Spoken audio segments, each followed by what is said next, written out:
I think the Ukrainian forces have been deteriorating and decaying now for many months. I'm sure they are hopelessly demoralized. Putin appears confident about the war, while Western mainstream media insists Russia is losing, and hundreds of thousands of Russian soldiers are dying. The golden question is, what is really happening on the battlefield? Let's hear what Colonel Douglas McGregor has to say.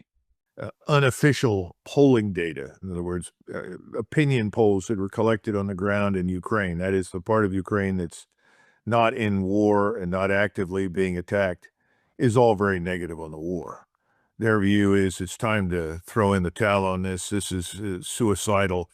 We've got to live in the future. The future is not going to be the one that Zelensky talks about.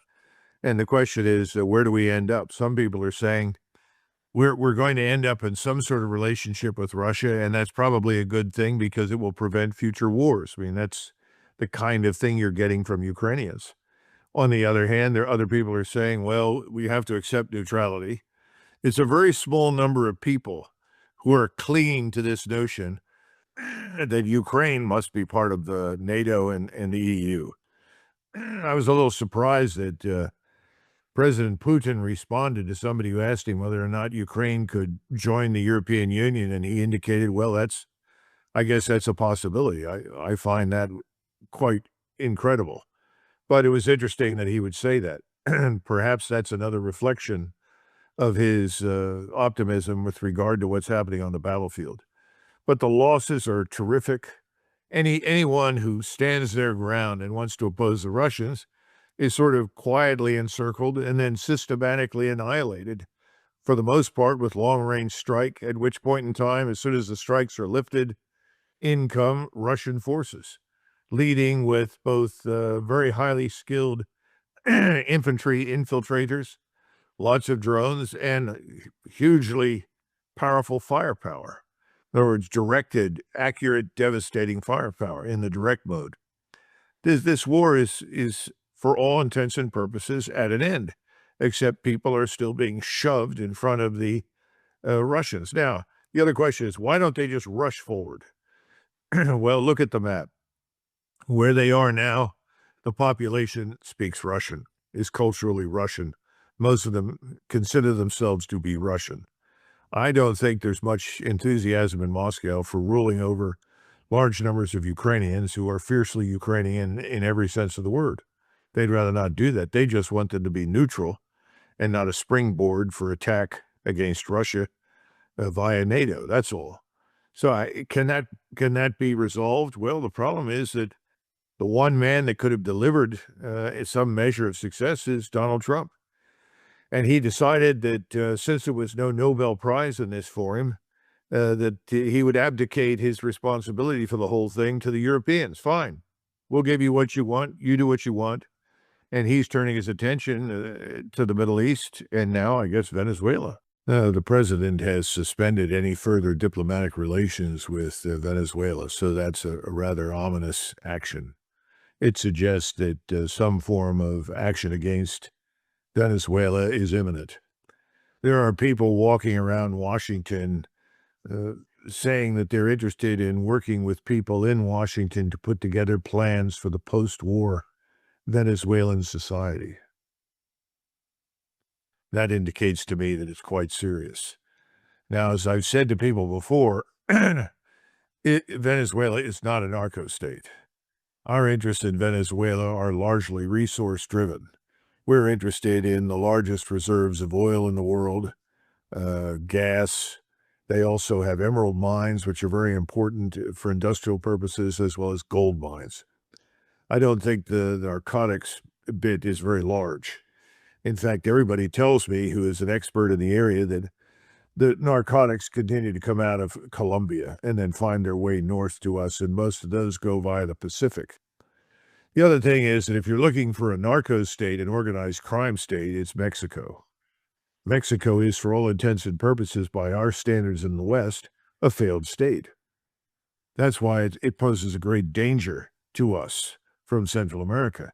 And that's why it was a criminal neglect, if you want to be kind, on the part of President Biden to open our borders.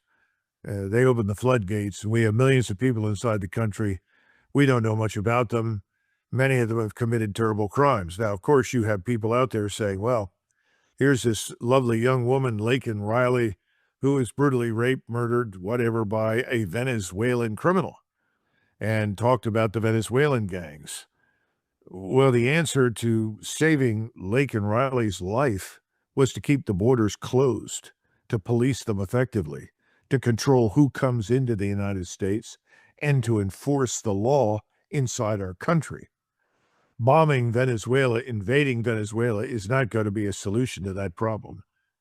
But again, it's not popular to suggest that our problems are largely domestic. The drug problem resides here inside the United States. Attacking and destroying other countries isn't going to solve that. But that's not popular right now. There are a lot of people who think, well, yes, that's right. Now we need to focus on the Western Hemisphere. I'm agreed on that. I think we should be much more interested in what happens in our hemisphere. I'm just not interested in attacking everybody south of the border. President Trump appears eager to launch military action against Venezuela, and many believe it is only a matter of time. If that happens, what do you see as the likely consequences? From a surge of illegal immigration at the U.S. border, to the possibility of Latin American nations being drawn into the conflict, and even the risk of a costly U.S. defeat? Well, I'm more concerned about what happens if we physically go in on the ground, which appears to be part of the plan. I think this probably assumes some sort of successful decapitation strike and the ability of intelligence agencies like the CIA to foment internal unrest and revolt. I'm concerned that this would become a cause celeb for everybody in Latin America. You know, Venezuela has a 1,370-mile border with Colombia. It has a 1,379-mile border with Brazil. It has 1,700 miles of coastline. This is enormous. This is almost France and Germany together. And you have plenty of people in other states in South America, certainly large numbers of so-called paramilitaries in Brazil, or for that matter in Colombia, that could pour into Venezuela with the goal of helping them fight us. So I think it could turn into a terrible morass. It could become overnight, instantly, a failed state that then represents a permanent threat to us in North America. It'll be much worse than anything we could have imagined was there already. But then again, that's my private opinion, which again says, what do we achieve and what do we gain by going in there? And my answer is nothing on both counts. And again, back to the statement, control your borders, enforce the law, and deal with the illegal problem that we have in our drug problem at home. That's what we ought to be doing, not attacking and invading other people's countries. He's transformed into Joe Biden. And how long has he been in office? And this tends to also reinforce the wisdom of Putin's statement some time ago. He said, having dealt with many presidents, I find that at the end of the day, they all end up doing the same thing. Or as somebody else put it, it doesn't matter who you vote for, you get someone like John McCain.